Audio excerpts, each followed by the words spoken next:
इस 2.5 साल के कार्यकाल में पीने के पानी को निजीकरण करने की एक बड़ी मुहिम चली, जिसका जो खुलकर विरोध भी हुआ। आगे क्या होगा इसका? पानी देखो, भिवंडी शहर जो है पानी से जूझ रही है, और भिवंडी शहर जो है आज भी बॉम्बे से इस टाइम से इधर उधर से हम पानी लेके भिवंडी शहर को पूरा कर रहे हैं। पानी की हमको बहुत दिक्कतें हैं, पूरे देश में पानी की दिक्कतें हैं। बॉम्बे मुंबई कॉरपोरेशन इतनी बड़ी कॉरपोरेशन है, उनके यहाँ भी पानी की दिक्कत चल रही है। जब तक हम अपना खुद का स्रोत नहीं बनाएंगे, डैम नहीं बनाएंगे, तब तक हमको ये तकलीफ झेलना पड़ेगा। हमको दूसरे दरवाजे जाके पानी मांगना पड़ेगा। इसीलिए जो पिछला 2.5 साल जब जावेद दलवी जी महापौर थे, उन्होंने भिवंडी शहर के लिए एक अच्छी सोच करके उन्होंने सोचा कि भाई बार बार हम लोगों से पानी मांगते रहेंगे, उनकी भी पानी कमी है, तो खुद का एक डैम, हम वारना डैम भिवंडी से 15 किलोमीटर के आसपास में है, वो डैम का हमने प्रोजेक्ट लाया। वो डैम का लोगों ने विरोध किया, उसको लोग समझ नहीं पाए, उसमें लोग खाली गलत तौर से देखा। उसका अगर आप सही तौर से देखोगे, देखो हम आज कोई भी चीज़ खरीदने जाएंगे, थोड़ी महंगी जरूर पड़ेगी, लेकिन अगर आपको ज़रूरत है तो आप महंगी चीज़ भी खरीदते हो। जैसे आप पानी पीने आप रोड पे कहीं निकलते हो, गाड़ी में रहते हो, आपको कहीं पानी नहीं दिखता, तो आप 1 लीटर पानी जो है 15 रुपये में भी खरीदते हो, और वही जो नल का पानी आपके घर में मिल रहा है वो 1 रुपया लीटर में भी नहीं पड़ रहा है। तो जब मजबूरी रहती है तो हमको थोड़ी चीज़ महंगी हमको खरीदना पड़ता है। आज हमारे सामने पानी जो है एक मजबूरी के तौर पे खड़ी हुई है। हम डैम बना रहे हैं, डैम को प्राइवेटाइज में जो प्राइवेट कंपनी डैम बनाएगी, वो प्राइवेट कंपनी जो डैम बना रही है वो अपना इसमें लेकर हमको बाकी पानी देगी, और जो नियंत्रण रहेगा वो हमारे हाथ में रहेगा। हमारी ये कोशिश रहेगी कि भिवंडी शहर को ज़्यादा महंगा पानी नहीं मिले, सस्ते से सस्ता पानी हम कैसे मुहैया करा सकेंगे, ये हमारी पूरी कोशिश रहेगी। लेकिन डैम बनना बहुत ज़रूरी है, और डैम का काम करना बहुत ज़रूरी है। 2.5 साल हमारा पिछला ऐसी चला गया, ये आने वाले साल में हमारे साथ गवर्नमेंट भी रहेगी, हमारा इंशाल्लाह मेयर रहेगा। हम पहला काम जो है, और हमारी चीफ मिनिस्टर से भी बातचीत हुई, उन्होंने भी हमको योगदान देने का पूरा वादा किया है कि भिवंडी शहर को हम पानी से मुक्त करेंगे, जो पानी की तकलीफ है उसको मुक्त करेंगे। तो आने वाले हम जब भी हमारा मेयर बैठेगा, सबसे पहला काम हम पानी की दिक्कत को दूर करेंगे, और डैम का जो प्रोजेक्ट अधूरे में पड़ा है उसको हम पूरा करेंगे। ये अगर डैम का कार्य पूरा होता है तो कहा जाता है कि लगभग 6,000 रुपये पर घर के लिए बिल हो जाएगा। ये बात बिल्कुल गलत है, लोगों को मिसगाइड किया गया है। ये लीटर के ऊपर आप जितना यूज़ करोगे आपको उतना बिल आएगा, और हम उसमें कम से कम में आपको करके देंगे। आज आप 1500 रुपये में भर रहे हो, अगर आपका यूज़ जितना है यूज़ के हिसाब से आपको मीटरिंग होगा। जैसा पावर का है, आप जितना यूज़ करते हो उतना आपको बिल गिरता है। पहले जब ऐसी चल रहा था, लोग पानी पावर फालतू यूज़ करते थे। जब से टोरेंट पावर आया है, लोग आधी लाइट बंद करते हैं, कम यूज़ करते हैं। तो हमारी जो तकलीफ है, जो फालतू हम वेस्टेज करते हैं, फ्री में मिलता है, कम पैसे में मिलता है, लोग इस्तेमाल उसका गलत करते हैं। लेकिन टोरेंट पावर का आपने नाम लिया, मैं जिक्र नहीं करना चाह रहा था इस कार्यक्रम में, लेकिन आपने नाम लिया तो मैं वही कहना चाहता हूँ कि टोरेंट पावर से लोग बहुत से परेशान भी हैं। 103 लोग तो मर भी चुके तो करंट के झटके से। क्या पानी की प्राइवेटीकरण के बाद आप भी ऐसे आंकड़े दोगे कि 103 डूब मरे पानी के प्यासे? नहीं, पानी की वजह से नहीं मरेंगे लोग, प्यासे मरेंगे, लेकिन उनका बिल भी पे कर पाएंगे। आज टोरेंट का बिल तो बहुत पे ही नहीं कर पाते हैं। उनका बिल जो रहेगा उनका नियंत्रण हमारे हाथ में रहेगा, और टोरेंट पावर का जो नियंत्रण है वो पूरा ऊपर के लेवल से उनके अंडर में। हमने सेमी गवर्नमेंट करोगे, हम हमारे हाथ में उसको रखेंगे, हम पब्लिक का जो फायदा होगा वो काम करके देंगे। चलिए ये देखते हैं कितना फ़ायदा होता है और किस तरह से ये काम हो पाएगा। निजीकरण की ओर बात करेंगे तो पहला भिवंडी शहर को एक टोरेंट पावर ने झटका दिया हुआ है। क्या पानी के निजीकरण से दूसरा झटका लगेगा? लेकिन आप करवा के लेंगे, ऐसा मानना है आपका? हमारा पूरा मानना ये है कि अब हम पूरी मेजोरिटी में, और पार्टी जो है वो पूरी जोर से, और मुख्यमंत्री जी का भी यही बोलना है कि भिवंडी शहर को डेवलप करना है। जब वो चुनाव के दरमियान यहाँ आए थे, उन्होंने भिवंडी शहर की दशा देखी, उनको खुद को ये महसूस हुआ कि भिवंडी शहर को वाकई स्टेट गवर्नमेंट की मदद की ज़रूरत है, और अब उन्होंने वादा भी किया, और इंशाल्लाह वादा हम उनसे खींच के ला के पूरा करेंगे। महापालिका के जो स्कूल हैं उस पर कोई कमांड है क्या आप लोग का? महापालिका स्कूल जो है, हम सिर्फ स्कूल बोर्ड के जो मेंबर है उनको हम चुन के वहाँ भेज देते हैं, वो पूरा कमांडिंग वो करते हैं, लेकिन निगरानी हमारी रहती है उसके ऊपर।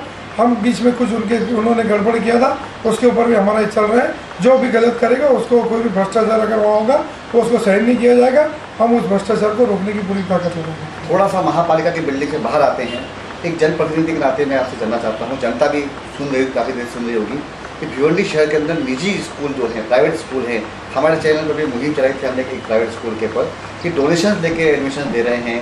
वहाँ पे टीचर्स जो हैं वो एजुकेटेड टीचर्स नहीं हैं, पीने का पानी नहीं है, ऐसी तमाम स्कूल जाने का रास्ता नहीं है, वहाँ पे ऐसी बहुत तमाम अव्यवस्थाएँ हैं। क्या आपको लगता नहीं कि महापौर के ये महापालिका के द्वंद्व के अलावा भी शहर के बहुत से मुद्दे हैं जिनको उठाना चाहिए? आपको भिवंडी शहर में जो स्कूल प्राइवेट चल रही है वो जो डोनेशन लेते हैं वो एकदम गलत है, बिल्कुल डोनेशन लेना नहीं चाहिए और लोगों ने देना भी नहीं चाहिए। जो लोग ऐसा करते हैं उनके ऊपर खिलाफ कार्रवाई करना चाहिए। हम लोग खुद भी नहीं चाहते कि एक बच्चा जब पढ़ना चाहता है, एक गरीब बच्चा जब डोनेशन के लिए वहाँ पहुँचता है और उसके बाद डोनेशन नहीं होता और पढ़ाई से वंचित रह जाता है। हम एक तरफ सरकार चलाती है सर्व शिक्षण अभियान, हर आदमी को एजुकेशन मिलना चाहिए, तो उसके बाद जब ये डोनेशन की बात आती है तो एक गरीब बच्चा पढ़ने से वंचित रह जाता है। ये ऐसा बिल्कुल होना नहीं चाहिए, मैं खुद उसके खिलाफ। शासन और प्रशासन और केंद्र सरकार और सुप्रीम कोर्ट का निर्देशन है कि कोई भी सरकारी या प्राइवेट स्कूल हो तो 25% गरीबों के लिए सीट होना चाहिए, लेकिन भिवंडी के एक ऐसा बड़ा स्कूल कहता है कि हमारे पास ऐसा आदेश ही नहीं है। नहीं, अगर वो लोग इस लॉ को फॉलो नहीं कर रहे हैं तो उनके खिलाफ कार्रवाई करना चाहिए। हमारा स्कूल बोर्ड के एओ है, हम उनको भी बोलेंगे, ऐसी जो भी संस्था है आज हम उनसे बात करेंगे एओ से और उनको बोलेंगे जो लोग इस रूल को नहीं फॉलो करते उनका ये कैंसिल कर दिया जाए, मान्यता कैंसिल की जाए। बिल्कुल। चलिए, भिवंडी शहर के अंदर सौंदर्यीकरण और गंदगी दोनों का ऐसा मिला जुला सफर है कि पिछले साल आप लोगों ने एक निजी कंपनी को ठेका दिया भिवंडी साफ करने का, कचरा साफ करने का, फिर ठेका वापस ले लिया, फिर निजी का हाथ में लिया। ड्यूटी का समय जो है सफाई कामगार का 10 से 2 बजे तक है, कोई शहर में दिखता नहीं है। ऐसी कई मुसीबतें आपके सामने कभी आई है क्या सफाई को लेकर और सौंदर्यीकरण को लेकर आपकी क्या योजना है? देखिए, सफाई का जो ताल्लुक है वाकई जो भिवंडी शहर में हकीकत ये है कि सफाई यहाँ पर कम हो रही है और उसकी वजह ये है जो हमारे जो कामगार है वो कामगार जो कम होने की वजह से वो भी हमको दिक्कत आ रही है। आज भिवंडी शहर चारों तरफ फैल रहा है, कारखाने बढ़ रहे हैं, पॉल्यूशन बढ़ रहा है, हर तरफ जो है गंदगी बढ़ रही है, लेकिन गवर्नमेंट से हमको जो मंजूरी नहीं मिली। अब हमारी सरकार जो है ऊपर, अब हमारा अगर वहाँ पर बैठा है हम उनके साथ मिलके गवर्नमेंट में हमने बीच में बात भी रखा है कि हमको जो कामगार बढ़ा के मिले। हमारे इधर कामगार कम होने की वजह से कुछ सफाई में दिक्कतें आ रही है। और इससे पहले जो सफाई का आपने सवाल किया कि प्राइवेट ठेका दिया था उसको कैंसिल किया, हमने उसको कैंसिल कर दिया। वो बराबर काम नहीं कर रहा था। एंथनी वेस्ट हैंडलिंग कंपनी जो है वो बराबर सफाई नहीं कर रही थी। इसके लिए मैंने खुद वो वहाँ पर होने के बावजूद इस कॉर्पोरेशन में लाके कचरा फेंका है कि मुझको शहर की फिक्र है, शहर के कचरे की फिक्र है, शहर की दिक्कत की फिक्र है। मुझे ये काम नहीं करना चाहिए था क्योंकि मैं खुद सत्ता में, लेकिन यहाँ का जो प्रशासन है वो कहीं ना कहीं अंतानी कंपनी को सपोर्ट कर रहा था। हमने काउंसिल में उसका ठहराव लेकर उसको रद्द किया और उसको वापस उसकी जगह भेज दिया। अब आने वाला जो हमारा नया हमने दिया टेंडर, वो टेंडर हमारा ये बेस पे दिया हुआ है कि जितना कचरा उठाएगा वो कचरा वजन के हिसाब से हम उसको पेमेंट करेंगे। पहला ऐसा नहीं था, पहला उनको काम करना था और पेमेंट लेना था। अब वजन के ऊपर हमारा वहाँ कांटा लगा रहेगा, वजन होगी गाड़ी, जितना कचरा गाड़ी में वजन होगा उसके हिसाब से उनको वजन के हिसाब से पर केजी के हिसाब से उनको पेमेंट किया जाएगा और वो खुद पूरे गांव से कचरा निकाल के करेगा। टेंडर दिए हुए हमको 2 महीना हुआ है, उन्होंने 3 महीने का टाइम मांगा है क्योंकि उनको 70 नया गाड़ी खरीदना है, नया सब प्रोसीजर करना है, सब चीज़ उनका प्रोसीजर है। 3 महीने का उन्होंने टाइम दिया था, 1 महीना कुछ अभी बाकी है। अब उससे आएगा तो जो भिवंडी में जो सफाई की दिक्कत है ये आने वाले दिनों में इंशाल्लाह वो सफाई पूरी भिवंडी में अच्छी हो जाएगी। थोड़ा सा मैं आपको भिवंडी के बाहर लगाना चाहता हूँ। मलाड है, मुलुंड है, गोरेगांव है, ऐसे कई उपनगर हैं मुंबई के जहाँ पे सब जगह नाना नानी पार्क हैं, छोटे बच्चों को खेलने की जगह है, बुजुर्ग लोग हैं जो वरिष्ठ नागरिक हैं वो जाके वहाँ बैठते हैं शाम को। ऐसा नज़ारा भिवंडी में कभी देखने को मिलेगा? बिल्कुल मिलेगा। पहला हमारा जो पहली जो मुहिम है हमारे जब कांग्रेस पार्टी का जब पहला मेयर बैठेगा अभी तो पहला काम हम शहर के लिए सबसे पहला काम जो बुनियादी सुविधा हम पानी का करेंगे, साफ सफाई का करेंगे। जब ये 2 चीज़ पूरी होगी, दवा खाने का तीसरा काम है वो इलाज का, ये जो 3 चीज़ हम पूरी कर लेंगे उसके बाद हम गार्डन की तरफ जाएंगे और पूरे शहर में एक अच्छा चारों कोने में जैसा हमने हेल्थ क्लब बनाया लोगों की सेहत अच्छी रखने के लिए, आज शहर के हर कोने में कॉर्पोरेशन का वेल डेवलप जिम है और जिम से नौजवान है चाहे बड़े बूढ़े हो वो उसमें जाके अपनी एक्सरसाइज करके सेहत बना रहे हैं।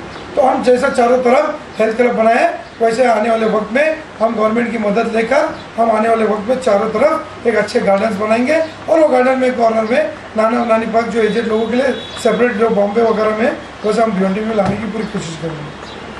भिवंडी में भी नाना नानी पार्क बनेगा, सेहत के लिए सब जगह जिम खुले हैं, पीने के लिए पानी बनेगा, साफ पानी मिलेगा, कचरे का नया टेंडर खुलेगा। ऐसी बहुत सारी लुभानी बातें अब इस बार भिवंडी शहर में होने वाली हैं। अब बात करेंगे भिवंडी के नए महापौर की, पार्टी की, सत्ता की। कौन होगा पार्टी का समर्थक प्रत्याशी और कौन पार्टी के इस बार महापौर की गद्दा संभालेगा, किस तरह से बनेगी महापौर की समीकरण, इस छोटे से ब्रेक के बाद।